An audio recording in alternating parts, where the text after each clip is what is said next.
अस्सलाम वालेकुम viewers, cool energy की वीकली अपडेट्स के साथ आपके सामने हाजिर हूँ। सबसे पहले बात करते हैं जी गवर्नमेंट पॉलिसी पे। तो इस हफ्ते में सबसे ज़्यादा जो शोर मचा वो गवर्नमेंट की पॉलिसी जो नेट मीटरिंग को लेकर थी उसके ऊपर था। गवर्नमेंट ने अभी जो लेटेस्ट बिल आ रहे हैं लोगों को, उन बिल्स के अंदर लिखा आ रहा है कि जी अपने जो बाई डायरेक्शनल मीटर हैं, जो ग्रीन मीटर्स थे, उसको आप शिफ्ट कर लें जी AMI AMR मीटर्स के ऊपर। अब रिसेंटली जो जिन कंज्यूमर्स ने अपने ग्रीन मीटर्स लगाए हैं, उन ग्रीन मीटर्स की ऑब्वियसली एक डिमांड नोटिस भी भरा है। डिमांड नोटिस के साथ सब डिवीज़न वाले ऑब्वियसली एक सेट अमाउंट ऑफ रिश्वत वो भी लेते हैं। रिश्वत के अलावा और बाकी लाइनमैन हजरात के LM के बहुत सारे खर्चे होते हैं जो उनको पे करके तो फिर आप एक नेट मीटर लगवाते हैं। और एक नेट मीटर को लगवाना मोरलेस तकरीबन लाख सवा लाख रुपए का एक्सपेंस होता है। और अब ये कहा जा रहा है कि आप 3 माह के अंदर अंदर अपना जो नॉर्मल बाई डायरेक्शनल मीटर है उसको आप AMI AMR पे शिफ्ट करवा लें। और साथ हदायत दी गई हैं कि जी आपको किसी और झंझट में पड़ने की ज़रूरत नहीं है। सिंपली आप अपने SDO के पास जाएं, अपनी दरख्वास्त दें और आप अपना मीटर का रेफरेंस नंबर दें और उसके अगेंस्ट आपको जो है वो एक AMI मीटर जो है वो लगा दिया जाएगा। तो ये क्या इतना ही आसान होगा प्रिंसिपल? तो ऐसा बिल्कुल भी नहीं है, क्योंकि पाकिस्तान में जो भी सरकारी मामलात हैं वो इतनी आसानी से हल नहीं हो पाते। होगा क्या, रिश्वत का बाज़ार गर्म होगा और बहुत सारे लोगों को चैलेंजेस ये आ रहे हैं कि जी अब आपका नया मीटर लगेगा तो आपका पॉलिसी भी नहीं हो जाएगी। लोगों को डराया धमकाया जा रहा है कि जी जो नई पॉलिसी है उसके अगेंस्ट आपका नया मीटर लगेगा और आपका जो एक्सपोर्ट रेट है वो 23 से कम होकर जो 10 रुपये डिफाइन कर दिया गवर्नमेंट ने, उस पॉलिसी के तहत अब आपका मीटर लगेगा। ऑल्टरनेट साइड पे ऑप्शन क्या देते हैं? ऑप्शन ये देते हैं कि जी हम आपको 1-2 माह पुरानी जो फाइल है, पुरानी डेट के अंदर आपका हम रजिस्ट्री करवा देंगे और पुराना रेट लगेगा। और मुंह मांगे पैसे वसूल किए जा रहे हैं। 1.5 लाख रुपए से लेके 1,70,000 रुपये तक लोगों से डिमांड की जा रही है मीटर चेंज करने की, और जिसमें मीटर के डिमांड नोटिस भी इंक्लूडेड होंगे। एक्चुअल कॉस्ट की बात करें तो जो नए AMI AMR मीटर्स हैं उसकी जो डिमांड नोटिस की प्राइस है वो तकरीबन को 50 से 60 हज़ार रुपये के अंदर कुछ सब डिविजन्स के अंदर है, और वो 70 से 75 हज़ार रुपये तक चली जाती है। ये भी एक ज़ाती है। ऑब्वियसली कंज्यूमर ने एक आपको पुराने बाई डायरेक्शनल मीटर का डिमांड नोटिस पे कर दिया हुआ है, और सितम ज़रीफ़ी ये है कि वो डिमांड नोटिस पे करने के बाद भी मीटर उनका नहीं है। जब वो मीटर चेंज करेंगे तो पुराना मीटर भी जो है वो अपने वो कब्ज़े में ले लेंगे और उसकी जगह आपको नया मीटर लगा दिया जाएगा। पॉलिसी से आप जितना मर्ज़ी इख्तलाफ कर लें, जब तक अरबाब इख्तियार तक ये बात नहीं पहुँचेगी, उनको आप ये कन्विंस नहीं किया जाएगा कि ये अवाम के साथ ज़्यादती है, तो उनके लिए अवाम गाजर मूलियों की तरह हैं, वो भेड़ बकरियाँ हैं, वो कटते रहेंगे। नोबडी केयर्स कि आपकी नॉर्मल पब्लिक के ऊपर क्या बीत रही है और उनका इससे कितना ज़्यादा नुकसान हो रहा है। क्योंकि एक कंज्यूमर अपने जायज़ हक़ के लिए भी अगर आवाज़ उठाता है तो उसको दबोच लिया जाता है और उसकी आवाज़ बंद कर दी जाती है। तो मेरे ख्याल से जितनी आवाज़ें उठेंगी उतना ज़्यादा ज़रूरी है। अपना एहतजाज रिकॉर्ड करना बहुत ज़रूरी है, बेहद ज़रूरी है। आप लोग जितने भी लोग हैं, जो हमारे इलेक्ट्रिक डिविजन्स हैं, वापडा हैं, डिस्कोज़ हैं, उनको ज़रूर टैग करें। अपनी जो शिकायत हैं उन तक सोशल मीडिया के थ्रू ज़रूर पहुँचाएँ, क्योंकि सोशल मीडिया ही एक वाहिद ऐसा मीडियम है जो आपकी आवाज़ बनता है और एक बहुत सॉलिड आवाज़ बन के उभरता है। इसी सोशल मीडिया के थ्रू आप अवामी प्रेशर और अवामी राय अरबाब इख्तियार तक पहुँचा सकते हैं। अच्छा जी, अब बात कर लेते हैं जी कि गवर्नमेंट की पॉलिसी इसके बाद क्या होनी चाहिए जा रही है। जो अवैस लगारी साहब ने कहा है कि जी हम यूनिट की प्राइसेस को डिक्रीज़ करने जा रहे हैं।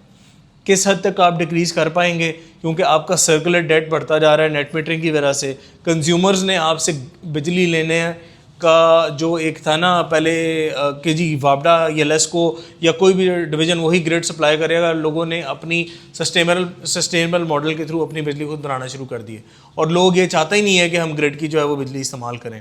अब आप जिस तरह से अवाम के ख़िलाफ़ पॉलिसीज़ बना रहे हैं, सारा का सारा जो है वो सोलर नेटवर्क को शिफ्ट होने जा रहा है हाइब्रिड और बैटरी स्टोरेज के ऊपर। अगर वो रेजिडेंशियल कंज्यूमर है तो लिथियम आयन बैटरीज लगा रहा है, अगर कमर्शियल जो है कंज्यूमर है तो वो बेस की तरफ मूव हो रहा है, ताकि सारी जो आपकी जनरेशन है वो एक हाइब्रिड मैकेनिज़्म के थ्रू एनर्जी स्टोर और बेस सिस्टम में, और वो आपका पूरा दिन भी चले और कुछ चंक ऑफ द नाइट वो भी जो इंडस्ट्री है वो बैटरीज के ऊपर रिटेन कर ले और सर्वाइव कर ले।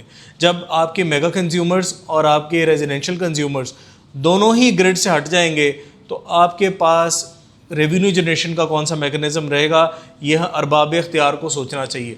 ऑस्ट्रेलिया में अभी आपने रिसेंटली न्यूज़ सुनी होगी, हर कंज्यूमर को, हर हाउस होल्ड कंज्यूमर को 3 घंटे एक दिन में बिजली फ्री है।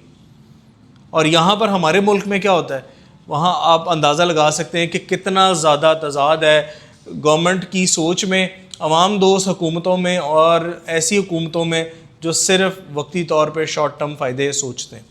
अच्छा जी, बात कर लेते हैं कुछ मार्केट प्राइसेस पे। सबसे पहले इन्वर्टर की प्राइसेस पे। तो इन्वर्टर की जो प्राइसेस हैं मार्केट में अभी तक तो स्टेबल हैं। बहुत सारी इस वक्त कैंपेन्स चल रही हैं, कैंपेन्स के अंदर प्राइसेस बहुत ज़्यादा नीचे आई हैं। तो ये मेरे ख्याल से बहुत अच्छा मौका है उन लोगों के लिए जिन्होंने अपनी बाइंग करनी है, वो इन्वर्टर की जो है नए लॉन्च से, नए मॉडल्स और नई प्राइसेस से फ़ायदा उठा सकते हैं। नए लॉन्च की बात करूं तो कैनेडियन सोलर के नए इन्वर्टर्स आ चुके हैं। सोफार के बहुत अच्छे नए मॉडल्स आ रहे हैं मार्केट में। सोफार के 6-8 किलोवाट के हाइब्रिड्स हैं और इसके साथ इनकी लिथियम आयन स्टोरेज बैटरी है, वो आपको सारी जो है वो एक डिस्काउंटेड प्राइसेस में मिल रही है। नई रेंज लॉन्च हुई है। सिमिलरली कैनेडियन की नई रेंज लॉन्च हुई है। गुडवी जो है, गुडवी के नए मॉडल्स इन्वर्टर्स के लॉन्च हुए हैं। हाइब्रिड में 20 किलोवाट तक इजीली अब आपको मिल जाते हैं। इसके साथ साथ गुडवी की बैटरीज आपको मिल रही हैं। 5 किलोवाट से लेकर 15-16 किलोवाट तक की कैपेसिटी की बैटरी आपको नॉर्मल अब मिलना शुरू हो गई है।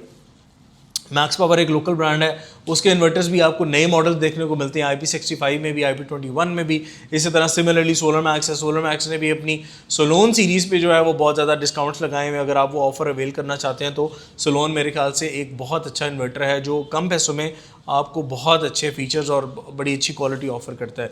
इसके अलावा नॉक्स की बात कर लें तो आजकल नॉक्स ने अपना inverter coupled with lithium ion battery एक बहुत अच्छी डील्स लगाई हुई हैं जिनमें आपको बड़े कॉम्प्रिहेंसिव मार्जिन मिलते हैं। तो अगर आपको सोलर लेने का सोच रहे हो तो इन सारे ब्रांड्स के अंदर से आप कोई ना कोई अपना ब्रांड जो है वो सिलेक्ट कर सकते हैं।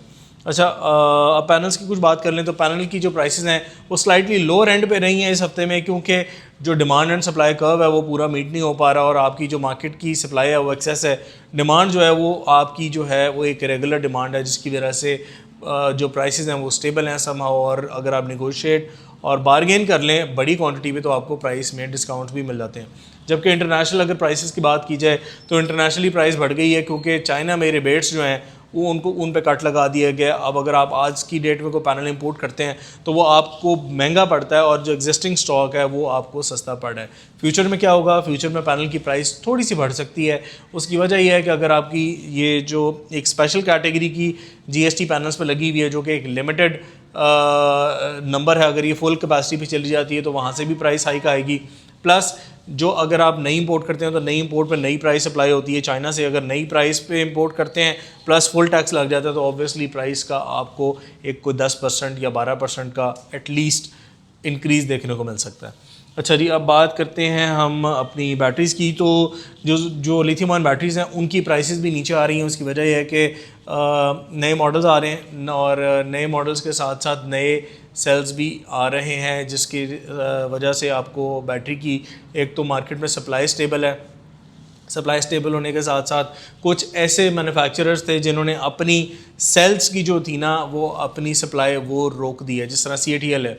CATL चाइना में एक बहुत अच्छी कंपनी है, Tier 1 की टॉप रेटेड कंपनी है जिन्होंने ये एक अपना सर्कुलर निकाला है कि वो 2026 में सेल्स की ओपन मार्केट नहीं करेंगे और सिर्फ अपनी जो बैटरी की मैन्युफैक्चरिंग है उसके अंदर ही इसको इस्तेमाल करेंगे, क्योंकि चाइना में इटसेल्फ बेस्ट में बहुत ज़्यादा काम हो रहा है और वो अपनी एनर्जी स्टोरेज की तरफ जा रहे हैं। तो चाइना में इन हाउस लोकल जो रिक्वायरमेंट है या लोकल डिमांड है लिथियम की वो बढ़ती जा रही है।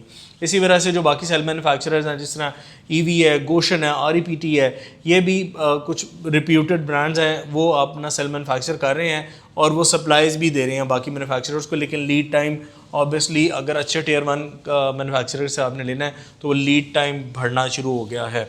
अच्छा, अब इसकी हम बात कर लेते हैं मार्केट की जो ट्रेंड्स हैं। तो जो गवर्नमेंट की पॉलिसी अभी आई है, अवैस लगारी साहब ने जो दी है उसमें गवर्नमेंट का बिल्कुल एक क्लियर विजन हमारे सामने नज़र आ गया। गवर्नमेंट की जो डायरेक्शन है वो बिल्कुल स्ट्रेट है and they are going for a no return no pay back policy. उसमें होगा ये कि सबसे पहले तो नेट मीटरिंग की प्राइसेस उस पर कट लगने जा रहा है। 23 रुपये का जो यूनिट है वो 10 रुपये पे आपका बायबैक होगा। अगर गवर्नमेंट आपको 50 रुपये का यूनिट दे रही है, 10 रुपये का बायबैक करा रही है, तो 5 यूनिट आप देंगे तो आपका 1 यूनिट जो है वो उसके अंदर एडजस्ट होगा। मेरे ख्याल से नेट मीटरिंग फ्यूचरिस्टिकली इतनी ज़्यादा वाइबल नहीं रहेगी। People are going towards hybrid, क्योंकि सारा दिन आप बिजली बनाएं, अपनी बैटरीज में स्टोर करें और रात को बैटरी से अपनी कंजम्पशन पूरी करके एक 24/7 का साइकिल बना लें।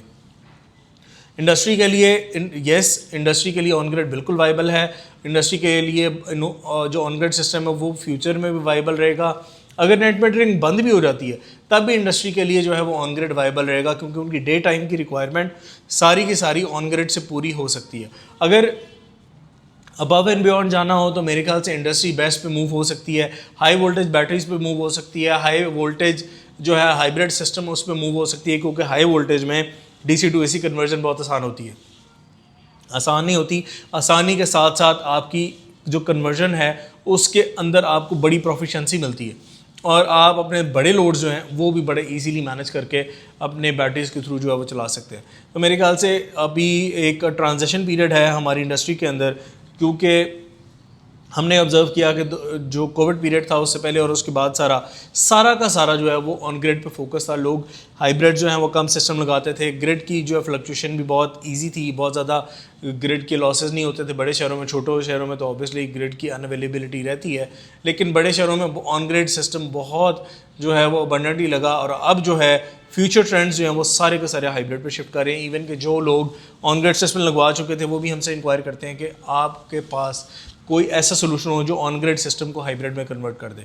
यूजुअली ऐसा हो सकता है, लेकिन अभी फ़िलहाल ट्रेंड ये है कि ऑन ग्रिड के साथ एक हाइब्रिड सिस्टम कपल करके बैकअप जो है वो स्टोरेज में लेकर जा रहे हैं और अपनी रिक्वायरमेंट्स जो है वो पूरी कर रहे हैं। तो आपकी भी अगर इस तरह की कोई रिक्वायरमेंट है कि अगर आपका ऑन ग्रिड सिस्टम लगा हुआ है, आप हाइब्रिड में लगवाना चाहते हो, तो आप हमारी टीम से कॉन्टैक्ट कर सकते हैं। या अगर आप कोई नया सिस्टम लगवाना चाहते हैं तब भी आप अपना फ्री सर्वे बुक कर सकते हैं और हमारी टीम से जो है वो रहनुमाई भी ले सकते हैं। हम आपसे मिलेंगे next week with the next weekly. Until the next video, अल्लाह हाफ़िज़।